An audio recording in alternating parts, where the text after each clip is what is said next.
어떤 책을 읽는다라는 것은 지난 시대에 아주 우수한 사람과 훌륭한 사람과 대화하는 것 같다라는 이야기를 보통 이제 하죠. 그 이야기를 한 사람이 중요한 게 아니고 저희가 좋은 가이드라인을 갖고 있다라는 것, 특히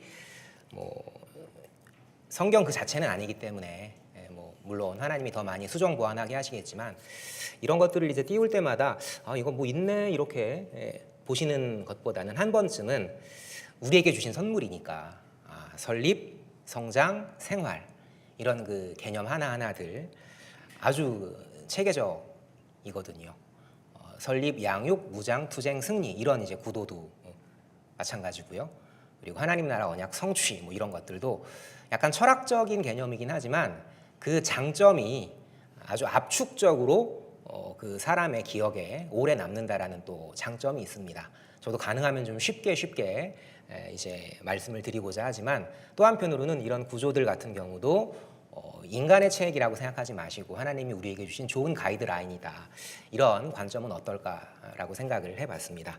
자, 그래서 신약교회 생활, 신앙생활에 대한 권고, 이제 개인 생활과 일상 생활에 대한 권고에 앞서서 바울은 한 단계 한 단계씩 우리가 어떻게 빛의 영광스러운 도구가 되는지를 한 개념 한 개념 설명하고 있죠. 특히 신약 같은 경우는 단어 하나가 구약에 비해서 굉장히 많은 생각을 하고 쓰인 경우이기 때문에 아까 이긴 자와 이기는 자 완전히 다르거든요. 그 해석 하나가 하늘과 땅처럼 벌어집니다. 그러니까 조금 더 집중하고 보시면 더 풍성한 은혜가 되지 않을까라고 생각합니다. 새 사람을 입도록 권고함 내용 우리가 살펴봤고요. 자녀같이 살도록 권고함, 그리고 지혜자로 살도록 권고함 내용 계속 이어가시도록 하겠습니다. 이걸 보기 전에 그 요한복음을 신성에 의한 성취다, 예수님 신성의 확증이다 이렇게 저희가 이야기를 합니다. 태초에 말씀이 계시니라. 태초에 하나님과 함께 계셨고, 이 함께라는 말은 단순히 함께 간다라는 말보다는 하나님 쪽으로 향해 계신다, 어떤 방향성을 뜻하는 말이기도 합니다. 삼위 하나님의 어떤 거룩한 연합을 의미하는 단어죠. 태초의 말씀이라는 이 정의는 당시에 예수님은 그냥 사람의 아들이었어. 그분이 훌륭한 분이시긴 했지만 그분은 메시아는 아니고 잘 모르겠어. 메시아라고 할지라도 그분이 하나님은 아닐 거야 라는 도전에 대한 강력한 반대, 말하자면 대응이었죠. 그분은 태초에 계신 말씀이셨다. 조금 어려운 말로 신적인 정체성을 가진 분이셨다. 참 신이지만 또한 참 인간이셨던 분이셨다. 이렇게 영원하신 그 영원 개념과 연결이 되는 말이 태초에 계신 말씀, 곧 이분은 그리스도 예수, 어떤 신개념으로 존재하는 분이 아니라 신개념이시되 역사 속에서 우리와 함께 동고동락하셨던 그분, 역사적 예수라는 것이 너무나 중요하지만 또한 그분은 하나님의 아들 신이시라는 것이 또한 너무나 중요합니다. 만물이 그로 말미암아 지어졌고 그 안에 생명과 빛이 계셨다. 그분이 어둠에 빛을 비추어서 생명을 주셨다라는 그 말 뒤에 제가 이 말씀을 드리고 싶어서요. 요한복음 1장 5절에는 빛이 어둠에 빛이 되라는 단어가 쓰입니다. 1절부터 5절까지 이 단어가 유일한 현재형입니다. 곧 이 빛이 어둠에 비치다라는 말은 조금 풀어가지고 1장 5절을 우리가 생각해보면 빛이 어둠에 비치니 지금도 비치고 있으니 어둠은 그런데 그 빛을 이기지 못했다. 몇 번 말씀드렸던 과거의 단회적 사건입니다. 역시 문법적으로 무언가가 어색합니다. 이기지 못했다라는 그 말은 이미 과거에 단번에 끝난 사건이지만 그 십자가 부활과 승리의 역사가 빛으로 말씀을 통해서 우리를 계속 비추고 계신다라는 이런 의미가 되는 거죠. 빛이 어둠에 비치니 어둠은 그 빛을 이기지 못했다라는 것. 이 빛에 대한 참 빛에 대한 말씀은 요한복음 그리고 에베소서 공통적으로 한 분 그리스도를 우리에게 잘 가르쳐주고 있죠. 어떤 느낌이 드십니까? 이런 길을 걷는다면 칠흑 같은 밤, 인적 드문 길에 손전등도 스마트폰도 없이 한치 앞을 알 수 없는 길입니다. 이때 짙은 구름이 살짝 걷히고 은은한 달빛이 땅을 비출 때 우리는 그제야 약간의 안도감을 갖게 되죠. 어렴풋한 길의 윤곽을 살피게 됩니다. 달빛은 어둠 속 나그네에 좋은 안내자입니다. 하지만 중요한 것은 달의 빛은 달의 것이 아니다 라는 거죠. 태양이 없다면 달은 그저 차가운 돌덩어리일 뿐입니다. 예수가 없다면 우리는 차가운 돌덩어리일 뿐입니다. 예수님이 육체를 입고 이 땅에 오셔서 태초의 말씀이시고 태초의 창조주이시고 태초의 영광이신 그분이 말씀이 육신이 되어 이 땅에 오셔서 우리의 모든 죄를 대신하시고 공의의 하나님의 그 두려운 심판 앞에 우리를 세마포로 옷 입혀주신 그 사건이 없었다면 우리는 여전히 율법조문 하나하나를 내가 지킨다고 넌 못 지키지 네가 그러고도 그리스도인이야? 라고 자고하면서 차가운 돌비의 법을 자랑하고 있었겠죠. 그 모든 구약의 율법을 완성하신 예수가 없다면 우리는 차가운 돌덩어리입니다. 또한 그분이 오셨기 때문에 언약대로 부활승천하셨기 때문에 우리는 따뜻한 신비를 저 지체를 향한 긍휼의 마음을 가질 수가 있는 거죠. 말씀이 긍휼의 사랑을 불러일으키는 거지 우리가 긍휼의 사랑을 신철한다고 말씀이 깨달아지는 것이 아닙니다. 중요한 것이 있습니다. 새 사람은 스스로 빛을 내는 생활이 아닙니다. 내 안에서 빛을 쥐어 짜내려 하는 것도 결코 아닙니다. 우리는 여전히 스스로 발광체 되려는 종교적인 노력을 계속합니다. 내가 조금 더 깨달은 것을 가지고 내가 조금 더 실천한 것을 가지고 그래도 하나님이 이 정도는 더 쳐주셔서 상급을 좀 더 주시겠지 이런 생각들. 우리가 상급을 받으면 어떻게 됩니까? 물론 하나님이 상급을 주실 겁니다. 교회 학교에서 어떤 학생이 정말 잘해서 최우수 MVP상을 받았다면 그 학생이 정말 예수를 그리스도로 바르게 깨달은 학생이었다면 그 상품을 친구들과 나누겠죠. 우리가 멸관을 받았다면 그건 나를 위해 세마포를 입혀주신 예수님 발치 아래 두는 것이 지극히 정상입니다. 우주의 유일한 참빛 오직 예수만을 복음은 말하고 있습니다. 그 빛의 자녀를 비추시는 그리스도, 자녀같이 살도록 권고함, 지혜자로 살도록 권고함입니다. 본문 1절입니다. 그러므로 사랑을 받은 자녀같이 너희는 하나님을 본받는 자가 되고 그리스도께서 너희를 사랑하신 것 같이 너희도 사랑 가운데서 행하라. 그는 우리를 위하여 자신을 버리사 향기로운 제물과 희생 제물로 하나님께 드리셨느니라. 세상의 사랑에서도 희생이 없는 사랑은 사랑이 아니라고 말을 합니다. 예수님의 사랑은 입으로 십자가를 지신 사랑이 아니라 우리를 위해서 온몸이 갈갈이 찢기신 사랑이었습니다. 우리는 가끔 이런 생각을 합니다. 본문에 하나님을 본받는 자가 되고라고 말씀하셨으니까 그래, 내가 말씀대로 열심히 그리스도를 본받고자 노력해야지. 물론 중요한 방향입니다. 하지만 본문에 본받는 자는 아주 중요한 개념을 전제하고 있습니다. 앞서 쭉 이어온 맥락들. 그러므로라는 접속사가 너무나 중요하죠. 그러므로 너는 이미 새 사람이므로, 너는 이미 그리스도의 몸의 일부이므로, 너는 뗄래야 뗄 수 없는 하나님 나라의 가족이므로 용서하심 같이 하고 사랑하심 같이 하라는 겁니다. 특히 이 본받는 자라는 말은 모범을 모방하다가 원래 정확한 뜻입니다. 여러분 그 짝퉁이라고 할 때 이미테이션이라는 것, 그 이 미메테스라는 말은 원래 어떤 것을 본뜨는 자란 뜻입니다. 바울은 뭘 의도했을까요? 왜 이 단어를 썼을까요? 너네들이 아무리 노력해봐야 너네들의 의는 쓰레기야. 만물의 찌꺼기야. 그것 가지고 자랑하지 마. 내가 서신서 13권을 썼다고 하나님 은혜가 아니었으면 나 또한 죄인 중에 죄인이야. 바울이 어떤 뜻이죠? 바울이란 말의 뜻이 뭐죠? 작은 자란 뜻입니다. 세상에서 기독교 최고의 이론가라고 말하는 그 스스로 나는 잠시도 하나님의 은혜 아니면 설 수 없는 존재다. 뭘 깨달았기 때문에요? 나는 아무리 노력해봐야 그분의 짝퉁에 불과하다. 내가 아무리 애써봐야 나는 이미테이션에 불과하다. 이 의미가 이 본문 속에 깊숙이 담겨진 보화라고 생각합니다.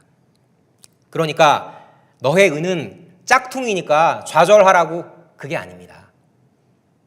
우린 스스로 발광체가 아니라는 걸 인식해야 하지만 그분의 빛을 받을 때 저 지체의 어둠을 밝혀줄 수 있는 소중한 등불이 된다라는 거룩한 자존감을 꼭 가지셔야 합니다. 그런 의미에서 성경은 항상 거룩한 균형을 이루죠. 너희 의는 짝퉁이니까 좌절하라가 아니라 또 봤잖아, 화장실에서. 너는 이미 하나님의 사랑에서 끊을 수 없는 자야. 넌 이미 존재가 바뀌었어. 새 사람이야. 넌 스스로 빛날 수 없지만 고난 중에도 순종하심으로 온전한 아들이 되신 예수로 빛나는 보석으로 걸어가. 이 말이 되는 거죠. 음행과 온갖 더러운 것과 탐욕은 너희 중에 그 이름조차도 부르지 말라. 이는 성도에게 마땅한 바니라. 누추함과 어리석은 말이나 희롱의 말이 마땅치 아니하니 오히려 감사하는 말을 하라. 자녀같이 살도록 권고함, 이 말씀 중에서 사랑을 입은 자녀같이 사랑 가운데서 행할 것을 권고하는 두 번째 단락입니다. 여기서 이제 음행, 더러운 것, 탐욕 이런 말들이 쭉 나오는데 하나로 묶으면 음담패설입니다.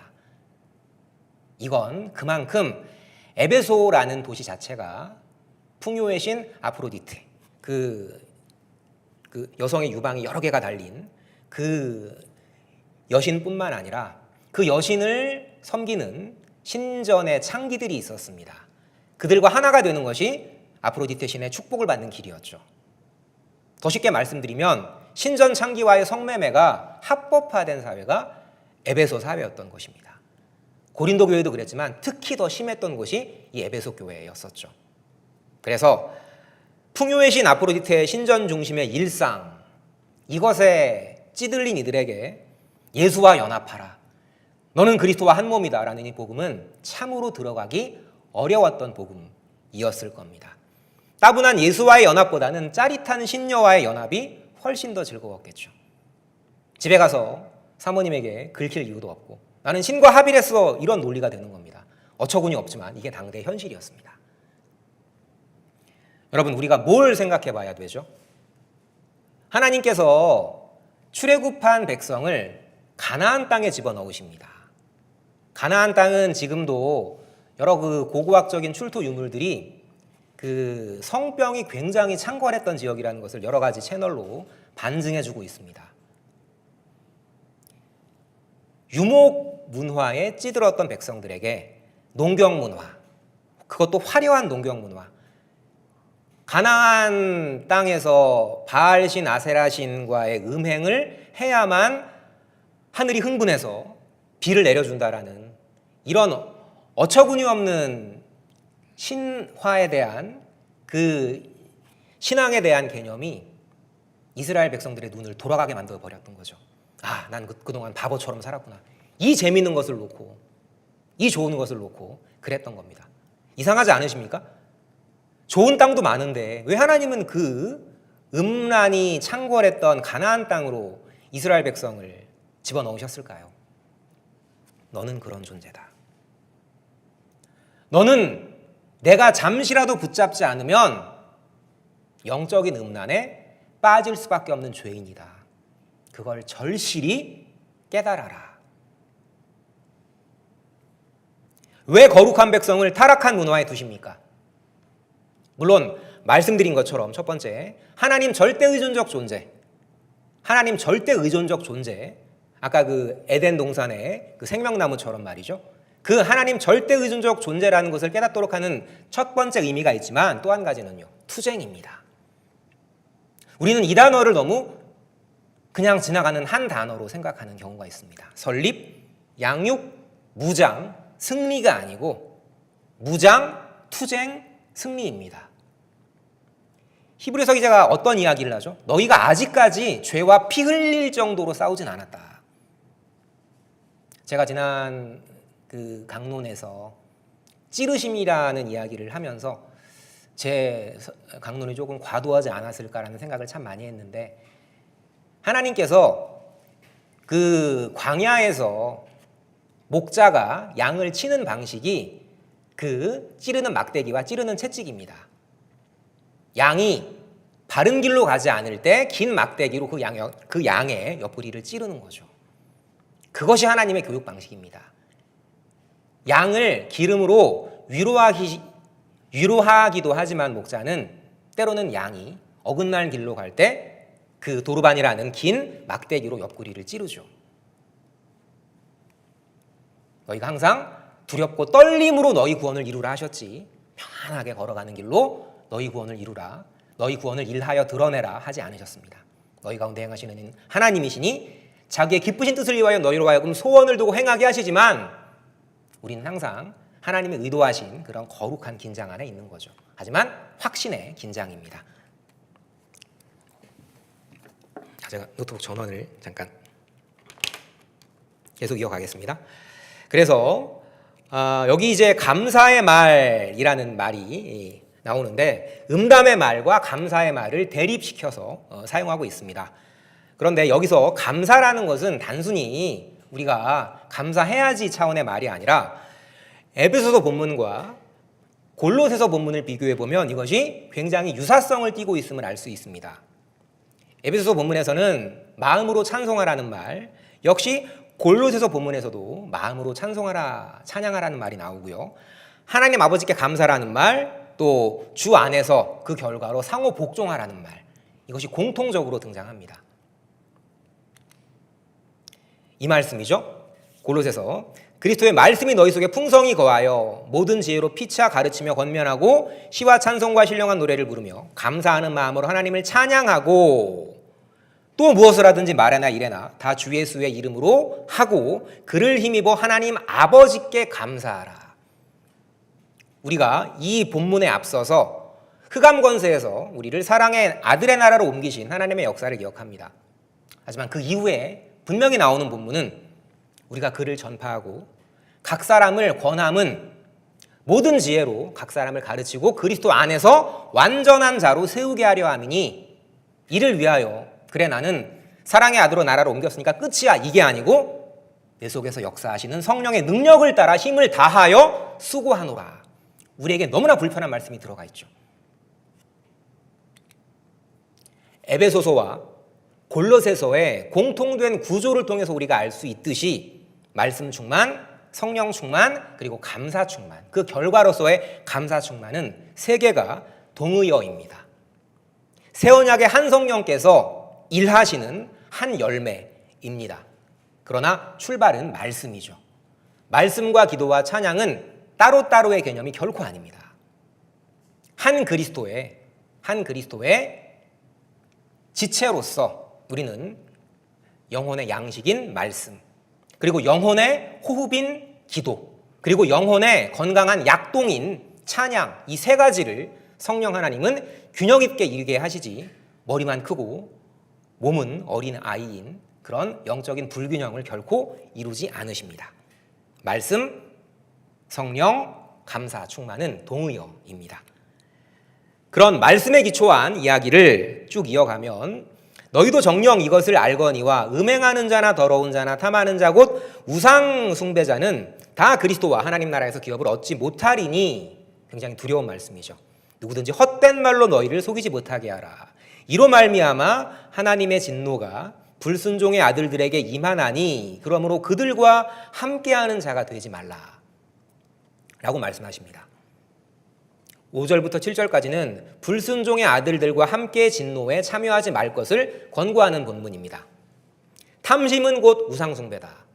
아까 우리가 살핀 본문처럼 에베소서와 골로새서는 상당히 유사성을 띈 내용들이 많은데, 특히 탐심 곧 우상숭배, 나를 하나님처럼 섬기고자 하는 마음, 인간의 모든 욕망 중에서 가장 강력한 권력욕, 하나님 되기, 이 인간들이 우상에게 절하는 근본 이유는 물론 나 중심의 욕망을 추구하는 것도 있지만, 첫 번째로는 이들은 내 말을 들어주고 내 이익을 들어주는 이다, 이런 생각을 보통 하게 되는 거죠.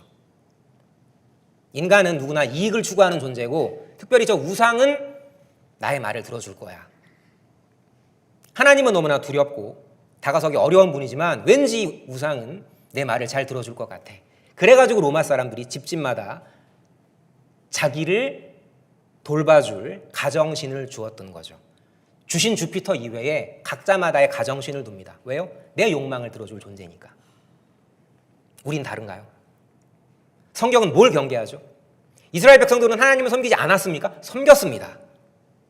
하지만 아사랴 목상을 성전 옆에 두었죠. 성경은 우리에게 가장 강력하게 경고하는 것이 혼합주의입니다. 하나님 도 섬김, 하나님 을 섬김, 하나님 만 섬김. 안 됩니다. 어렵습니다. 하지만 그 방향성을 오늘 본문은 빛의 자녀라고 규정하고 있습니다.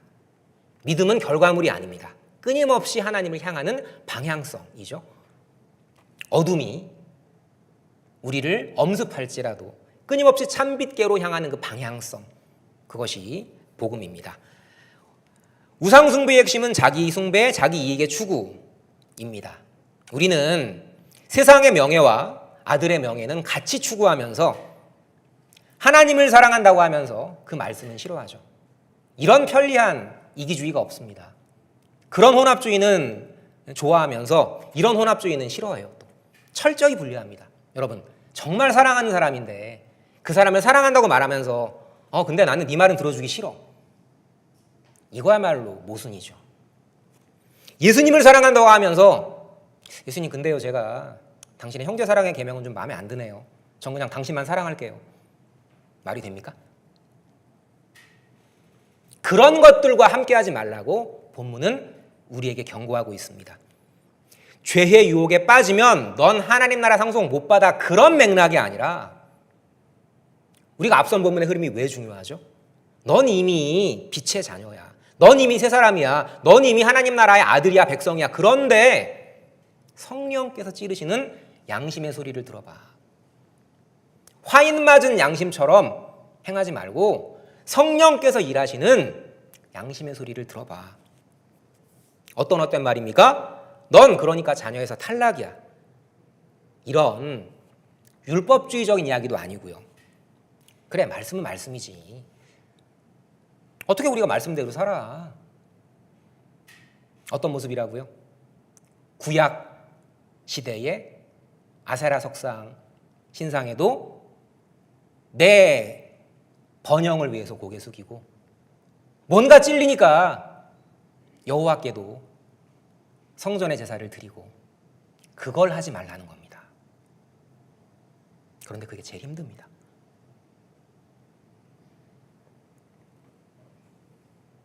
곧 너는 죄의 유혹에 빠지면 자녀에서 탈락이야가 아니라 말씀을 끊임없이 묵상해라. 네가 어떠한 정체성인지를 기억해라. 참 권고입니다. 말씀과 기도와 찬양으로 늘 너의 정체성을 확인해. 그때 새 언약의 성령님이 찔리는 양심으로 널 위해 기도하시는 그분께서 널 붙드시는 거야. 너희가 전에는 어두움이더니 이제는 주 안에서 빛이라. 본문을 잘 보십시오. 어둠 속에 있었다가 아닙니다. 사탄이 어디 있죠? 물론 우리 몸 밖에 인격 체류도 존재하겠죠. 악한 사람을 통해서 나를 공격하거나. 근데 근본적인 가장 위험한 사탄은 우리 안에 있죠. 무섭게 말씀드려 볼까요? 우리가 어둠입니다. 우리가 사탄입니다. 우리가 죄인 중에 가장 두려운 괴수고 우리가 하나님의 진노의 자녀고 우리가 하나님의 원수입니다.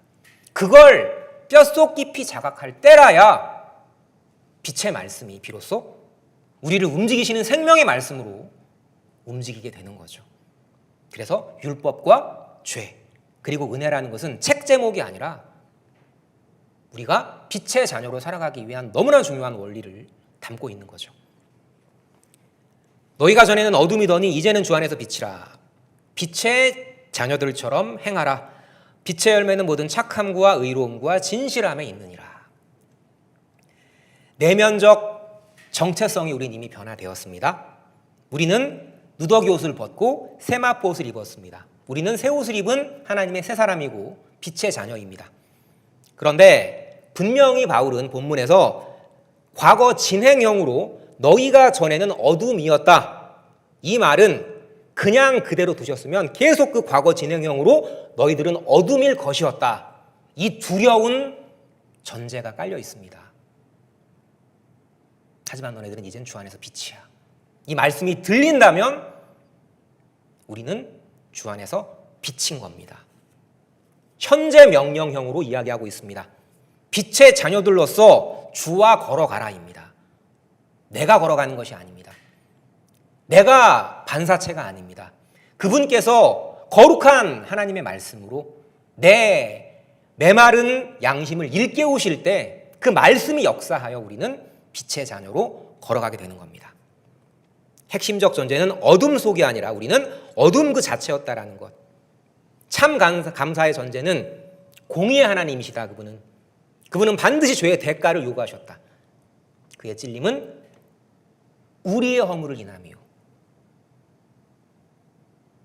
그의 상함은 우리의 죄악을 인함이니 그가 징계를 받음으로 우리가 평화를 누리고 그가 채찍에 맞음으로 우리가 나음을 입었도다. 이 본문이 우리에게 딱 한 가지 강조하는 것은 무엇이죠? 너는 빛의 자녀 자격이 없어 입니다. 좌절입니까? 아닙니다. 우리는 그리스도만을 바라볼 때 예수 그리스도 안에서 우리는 그 두려움에도 불구하고 너무나 역설적인 복음의 평안과 확신을 누릴 수 있는 거죠. 어둠 속에 있었더니 아닙니다. 어둠 그 자체였습니다. 어떤 그 교부가 중세 이제 사도의 제자들의 제자 정도 되는 분들이죠. 이런 이야기를 남겼습니다. 교회는 박해받을 때는 순금이었지만 평화로워지자 찌꺼기가 되었다. 이 교부의 이야기를 묵상하면서 이것이 과연 밀라노 칙령으로 기독교 공인을 얻은 이후에 점점 타락해간 로마 교회의 모습일까? 아니면 이것이야말로 현재 진행형일까? 장안중앙교회의 모습은 아닐까? 아니, 나의 모습은 아닐까? 교회는 박해받을 때는 순금이었지만 평화로워지자 찌꺼기가 되었다.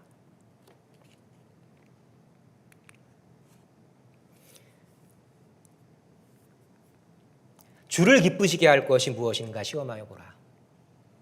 성경은 뭐라고 이야기를 하죠? 믿음이 없으면 하나님을 결코 기쁘시게 하지 못한다라고 이야기를 합니다.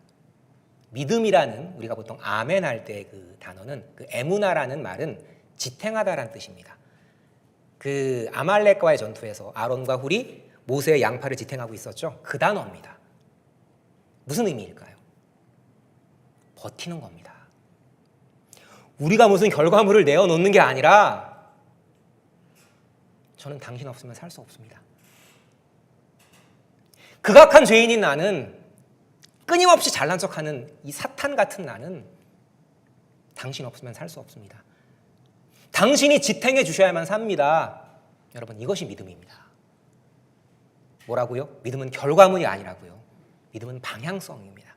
끊임없이 빛의 근원이신 그리스도만을 향하는 방향성이 믿음이지, 날 지탱해 주시는 그분만을 소망하는 게 믿음이지, 그래도 난 저 사람보다 나으니까, 나는 60점인데 저 사람은 40점이니까 아닙니다. 그것이 열매 없는 어둠의 일입니다. 도리어 책망하라고 이야기를 합니다. 그들이 은밀히 행하는 것들, 어떤 맥락인지 아시겠죠? 그 음란히 횡행했던 에베소 교회를 향해서. 하지만 놀라운 것은요, 에베소 교회는 그런 음란히 횡행하는 세상 속에서도 때로는 실족했지만 그래도 하나님을 향한 거룩한 몸부림을 놓치지 않았다라는 것. 어떤 칭찬을 받죠? 에베소 교회가 요한계시록에서 너희들은 내 말씀을 참 잘 지켰다. 하지만 단 한 가지 잃어버린 게 있다. 무엇입니까? 첫사랑. 첫사랑의 감격. 너네들의 말씀에 대한 논리는 너무나 탁월하지만 그 첫사랑의 감격을 잊지 마라. 훌륭한 교회였습니다, 에베소 교회는. 하지만 가장 중요한 걸 잃어버렸죠. 시험하여 보라라는 말은 조금 더 살펴보면 우리가 무슨 하나님을 테스트한다라는 뜻이 아니고 첫 번째로는 분별하다라는 뜻입니다. 이것이 과연 믿음의 길인가 아닌가를 조사해서 분별하라. 그러니까 이제 로마서 12장에서 마음을 새롭게 함으로 변화를 받아 하나님의 선하시고 기뻐하신 뜻이 무엇인지 분별하라, 이 뜻도 있는 거고, 또 한 가지는 우리에게 위로와 확신을 주는 말입니다. 곧 입증하다입니다. 무슨 말씀이냐면 너네들이 자녀로 인정받기 위한 목적의 시험이지 너네들을 유혹하는 시험이 아니다라는 겁니다. 페이라조라는 말을 쓰지 않고 도키마조라는 말을 쓰는 이유는 믿음이 너희 안에 있는가, 너희 자신을 시험하고 확증하라 할 때 그 단어입니다. 더 쉽게 말씀드리면 너네들은 이미 자녀야. 하지만 이 테스트를 한 계단 한 계단 통과할 때마다 나는 하나님이 버리지 않으신 하나님의 아들, 딸이 맞구나라는 확신을 갖게 될 거야. 그러니까 시험 두려워하지 마. 오직 하나님은 언약 성취에 신실하사 미쁘사 너희가 감당치 못할 시험당을 허락하지 아니하시고 시험당할 쯤에 피할 길을 내사 너희로 능히 감당하게 하시느니라. 완전 100% 순금 같은 말씀이죠. 하나님이 일하십니다. 결코 자녀가 실족하지 않도록 두발 자전거로 허우적대는 저를 항상 따라오십니다. 영원한 팔이 우리 발 아래 계십니다. 확증하라입니다. 책망하라는 것은 빛 가운데 원래 노출시킨다라는 말인데 굉장히 조심하셔야 되는 단어입니다. 이상한 성적 취향을 가진 분들이나 이상한 견해를 가진 분들을 우리가 분별할 수는 있습니다. 그리고 교회 안에 그런 것들이 결코 들어와서도 안 됩니다. 하지만 우리는 그 이전에 그들을 향한 긍휼의 마음, 아까 제가 이단에 대한 이야기를 했지만 제 친구도 있거든요. 그를 향한 긍휼의 마음, 분별 이전에 나는 바른 하나님 나라 언약의 복음을 깨달았지만 그걸 모르는 이들에 대한 긍휼의 마음, 그걸 가지라는 본문입니다. 곧 빛 가운데 노출시키다, 이 폭로하다라는 말은 물론 책망하다라는 의미도 있지만 꾸짖고 비난해서 대립하란 말이 아니라 너네의 빛된 모습을 그대로 드러내기만 하라입니다. 그러면 네 형제, 네 자매가 그 이단과 그 이상한 취향에 빠져있는 그들이 빛 가운데 행복하게 정말 당당하고 겸손하게 살아가는 너의 모습을 보고 돌이킬 거다. 바울은 그걸 말하고 싶었던 겁니다. 목소리를 높이라가 아니라 목소리를 낮추라. 베드로가 이야기하죠. 양무리에게 주장하는 자세를 하지 말고 오직 양무리의 본만 되어줘라. 그때 새 언약의 성령님이 일하시는 거지, 우리가 말씀을 잘 전한다고, 우리가 체계적으로 뭔가를 막 전한다고, 우리가 무슨 거룩한 실천을 보인다고 절대 움직이지 않습니다. 성령께서 긍휼의 마음으로 일하셔야만 합니다. 그러나 책망을 받는 모든 것이 빛으로 말미암아 드러나나니 드러나는 것마다 빛이니라. 그 얘기입니다. 빛으로 말미암아 드러나다, 이 말은 어둠을 향해 소리치고 비난하라가 아니라 네가 지금 받은 그 빛, 반사체로서의 그 빛, 부모가 자식을 가르치기 전에 부모가 먼저 복음으로 행복해하는 모습을 보여주는 것, 그게 제일 좋은 교육이고 그게 제일 좋은 전도라는 겁니다. 말씀이 가장 중요하다는 겁니다. 빛되게 하심, 곧 진리의 빛을 드러내므로 우리는 세상의 물리적 빛과는 달리 진리의 빛을 받았기 때문에 빛으로 변했다고 말씀드렸죠, 초두에. 그걸 자랑하지 말고 자연스럽게 네 매일의 평범한 일상 가운데에서 묵묵히 인내하는 모습으로 그리스도를 전제한 인내로 형제의 어둠을 깨닫게 하라, 이 뜻입니다. 교회 공동체는 결코 혼자 빛나는 커다란 달이 아닙니다. 참 빛의 영광을 서로 상호 반사함으로써 강력한 빛 공동체가 되는, 이것이 바로 교회입니다. 잠자는 자여 깨어있어 죽은 자들 가운데서 일어나라, 이 말씀도 참 오해하기가 쉽습니다. 그런데 조금의 문법적 지식이 있으면 결코 어렵지 않습니다. 이 깨어라라는 말은 현재형입니다. 그런데 우리가 자칫 오해하는 것처럼 깨어서 내가 일어나야지가 아닙니다. 넌 이미 과거의 단회적 사건으로 일어났기 때문에 어떻게 해요? 예수님과 함께 죽고 예수님과 함께 살아난, 살리시고 일으키사 앉히셨기 때문에, 넌 이미 일어났기 때문에 너의 정체성을 깨닫고 깨어나라는 겁니다. 말씀으로 너를 깨우치라는 겁니다. 너 스스로 빗대어 깨어서 일어나라, 결코 아니고요. 우리가 에스겔 37장을 생각해 볼 때 마름뼈 환상 다 아실 겁니다. 뭐가 힘줄과 살과 가죽과 생기를 돋게 하죠? 뭐가 먼저 출발이 되죠? 여호와의 말씀입니다. 오늘 집에 가서 에스겔 37장 본문을 정확히 보십시오. 말씀입니다. 여호와의 말씀이 선포가 될 때, 그때 힘, 살, 가, 생이 진행이 됩니다. 말씀이 우리를 움직이시는 겁니다. 성도가 가장 유치할 때, 부끄럽지만 저 개인의 고백입니다. 나 스스로를 증명하려고 들 때, 좀 알아줘. 날 왜 안 알아줘? 하나님께도 그렇게 기도합니다. 하나님, 이게 뭐죠? 제가 뭘 그렇게 잘못했습니까, 하나님? 왜 저를 이렇게 몰아가십니까, 하나님? 그때 성령은 말씀으로 저에게 말씀하시죠. 십자가를 묵상해. 네가 억울해? 네가 십자가보다 억울해? 성도가 가장 유치할 때는 스스로 증명하려 할 때입니다. 5장 8절 말씀 기억하십니까? 우리는 주 안에서 비친 거지 우리가 결코 스스로 빛을 내지 못합니다. 본문 잘 보십시오. 그리스도께서 너에게 비추이시리라. 지금도 비추고 계십니다. 내 주변의 지체가 변화되었다면 그리스도께서 내 안에 역사하셔서 빛을 비추이게 하신 겁니다. 그리스도가 비추십니다. 상촌 신음이라는 분의 시를 한번 제가 소개한 적이 있습니다. 오동나무는 천년을 늙어도 곡조를 간직하며 외아는 일생을 춥게 살아도 향기를 팔지 않는다. 근데 이 시의 가장 아름다운 부분은 저는 세 번째라고 생각합니다. 월도천휴 여본질. 달은 1000번을 찌그러져도 이지러져도 그 본질을 잃지 않는다.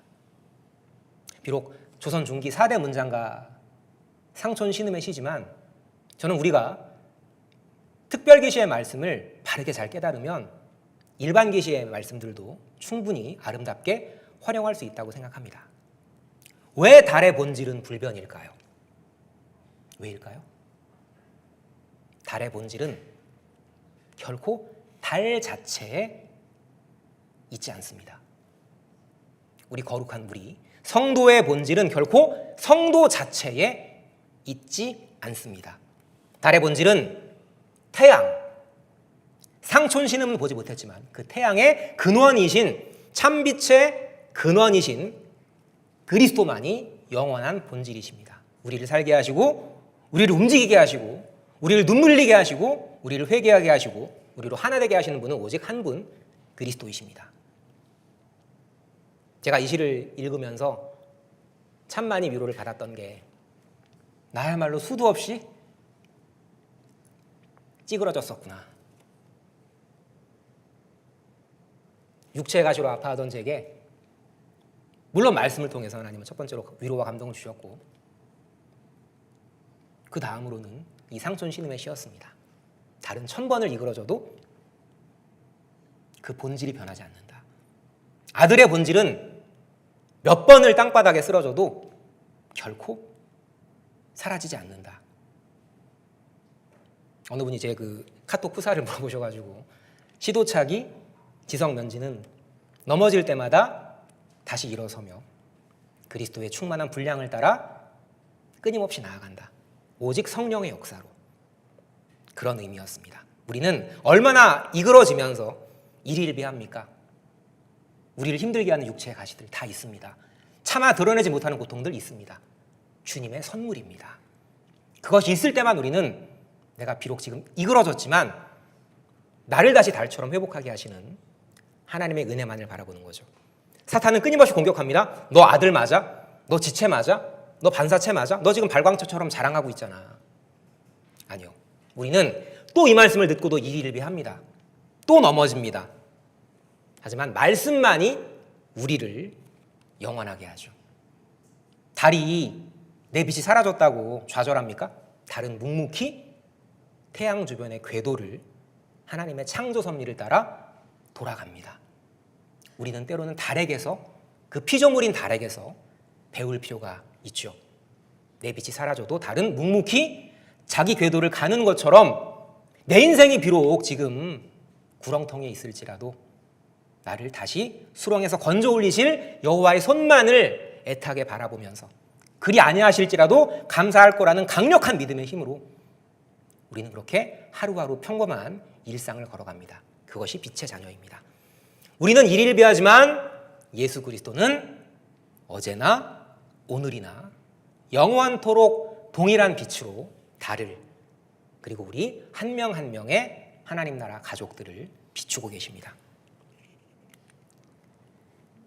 유대주의에서 히브리서 제일 마지막은 하나님의 기뻐하시는 제사가 이렇게 시작이 되죠. 형제 사랑하기를 잊지 말고, 이 말씀 뒤에 이제 나오는 말씀입니다.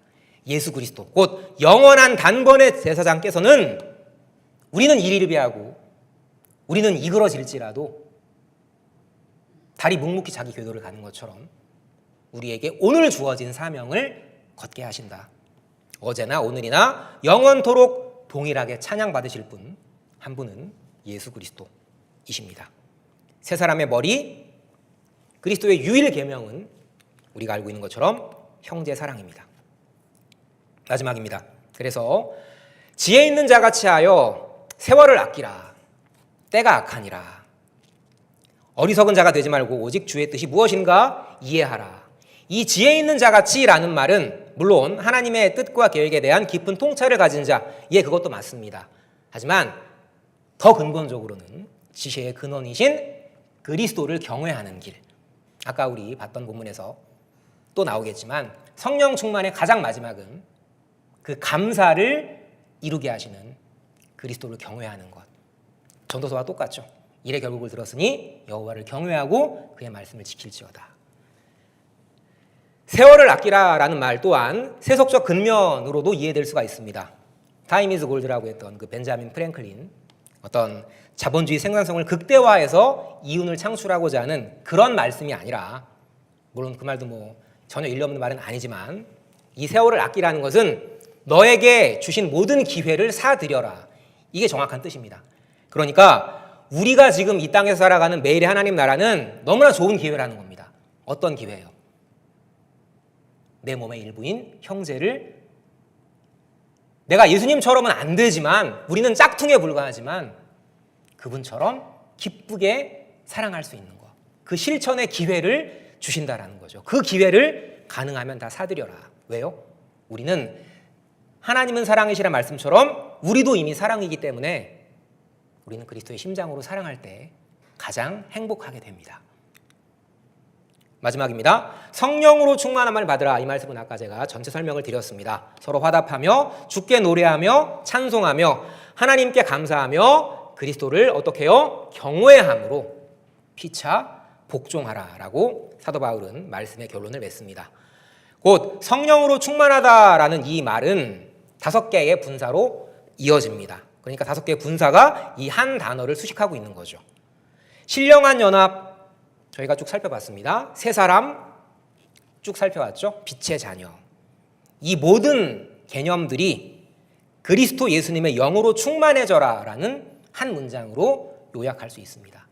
우리가 아무리 말씀을 열심히 연구한다고 해도 그리스도의 영으로 충만해지지 않으면 그것은 그저 인간의 지식일 뿐입니다. 화답하며 노래하며 찬송하며 감사하며 서로 하나님 나라의 지체처럼 서로가 서로를 왕처럼 섬겨주는 것, 그 모든 것들은 한 성령이 이루시는 열매요 그리스도 예수님을 경외함으로 성취가 된다라고 본문은 말하고 있습니다. 나오기입니다. 새하늘과 새 땅을 누릴 빛의 자녀, 하지만 우리는 어둠 그 자체였고 흑암 권세 속에 있었고 교만한 발광체였다라는 것을 오늘 말씀을 통해서 하나님이 확인하게 하셨습니다. 그럼에도 불구하고 우리는 뗄래야 뗄 수 없는 거룩하신 그리스도 몸의 일부이기 때문에 긍휼의 사랑 주심을, 그 사랑의 빛을 비추어 주심을 깨닫습니다. 버릴래야 버릴 수 없는 하나님 나라 가족의 일부이기 때문에 창세전 뜻하신 바 긍휼의 사랑의 빛을 비추어 주심을 깨닫습니다. 이그러진 모습을 보며 난 달이 아니거든 이라고 달은 말하지 않습니다. 묵묵히 궤도를 걷습니다. 참 태양, 빛의 근원이신 믿음의 주요 온전케 하시는 예수를 바라보자. 히브리서 12장 말씀이죠. 예수를 바라보자. 예수를 바라보자. 예수만 바라보자. 형제사랑 너머에 참 아버지의 마음 긍휼로 비틀대던 나를 붙드셨기 때문에 또한 저 비틀대는 형제를 붙들라는 명령에 우리가 순종할 수 있는 것은 참빛 그리스도께서 우리 마음 가운데 계시기 때문입니다. 오직 아버지 하나님께 영광, 오직 머리 대신 그리스도께 영광 올려드리며 강론 마치도록 하겠습니다. 하나님 감사합니다. 우리는 다만 당신의 빛을 받아 이 어둠 속의 세상을 비추라는 거룩한 사명을 받았음에도 불구하고 내가 받은 빛을 내 빛이라 착각하며 어둠 속에 있는 형제들을 줄 세우게 하고 판단하고 나의 빛으로 착각하는 진노의 자녀이었음을 고백합니다. 그러나 그것이 절망으로 끝나지 않는 이유는 우리의 모든 어둠 같은 죄를 그리스도 예수께서 이 땅에 오셔서 대신하시고 아들의 능력으로 부활하셔서 지금 우리와 함께 천상 보좌에 앉아 우리를 다스리신다라는 오늘 이루어지고 있는 하나님 나라 언약 성취를 기억하며 저희는 또다시 말씀의 소망을 얻습니다. 하나님 아버지, 우리가 알지 못하는 어려움 가운데에서 눈물 흘리는 지체들이 있습니다. 경제적인 고통, 육신적인 고통, 관계 단절의 고통, 중독의 고통 등등등 혼자 골방에서 외롭게 기도하는 그들은 결코 혼자가 아님을 주님 깨닫게 하시고 이 거룩한 말씀의 빛으로 그들을 비추셔서 우리가 함께 참 빛의 자녀로 오직 아버지의 영광만을 찬송하며 걸어갈 수 있도록 우리를 늘 성령의 끈으로 묶어 주시옵소서.